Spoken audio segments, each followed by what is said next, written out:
কিরে মুখের মধ্যে ফোরালু দিয়ে বইরছত করে কথা কস্তা কি লেগে মন খারাপ আর কইস রে। আচ্ছা আমি কইতাম না তুই ক। কি আর কইতাম দুঃখের কথা? তোর আবার কি এর দুঃখ? আমার হয়েছে গিয়া জন্মের দুঃখ। আচ্ছা কি হয়েছে আমার একটু খুললা ক।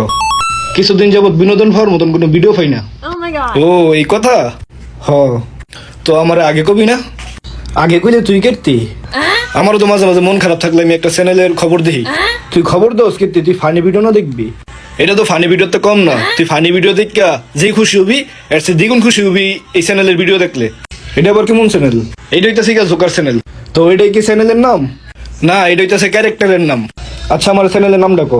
চ্যানেলের নাম হইতাছে রিপাবলিক বাংলা, সংক্ষেপে বললে আর বাংলা, কলকাতার চ্যানেল। ও আর আর বাংলাদেশ একটা পরিচয় আছে, কুখ্যাত এবং বিখ্যাত মলম বিক্রেতা চ্যানেল। আচ্ছা আমি এখনই দেখতেছি। আপনারা হয়তো আমাকে অনেকেই চিনবেন শেয়ারি কথা, কারণ টেকনাফ থেকে তেতুলিয়া, রূপসা থেকে পাটুরিয়া, নোয়াখালী, মহাখালী, পটুয়াখালী সব জায়গায় আপনারা আমাকে দেখবেন। আমি একটা রোগের মলম বিক্রি করে থাকি, রোগটার নাম হচ্ছে ভাই সুলকানি। হায়রে মজার সুলকানি, সুলকার রাজা রাজধানী, টিপলে বাইরা লাল পানি। যখন সুলকানি রোগটা হয় মনে হয় যে আরাম করে সুলকাই, জায়গা বেজাগায় সুলকাই। কুমিল্লার রসমালাইটা আপনার মুখে দিয়ে আসে, আপনি সেই আরাম নিয়ে সুলকান। 5 মিনিট পর যখন আপনি সুলকানি বন্ধ করেন, খাঁচকাটা দাগ হয়, চিটচিট করে জ্বালা পড়া শুরু হয়ে যায়।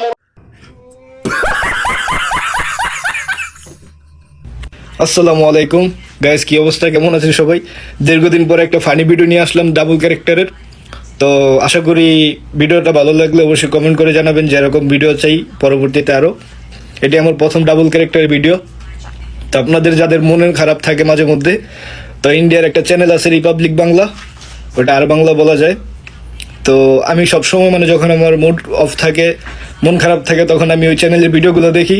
ওখানে একজন ক্যারেক্টার আছে ময়ূক চন্দন ঘোষ, তারে আমার খুব পছন্দ। অবশ্যই যারা ভিডিওটা দেখছেন কমেন্ট করে জানাবেন যে আমার এই ভিডিওটা কেমন হয়েছে।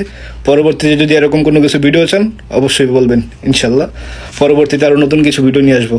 আর যারা আমার এই ফেসবুক পেজে নতুন, ইনশাল্লাহ সবাই আমাকে ফলো করে দিবেন এরকম ফানি ভিডিও দেখতে হলে। তো আল্লাহ হাফেজ।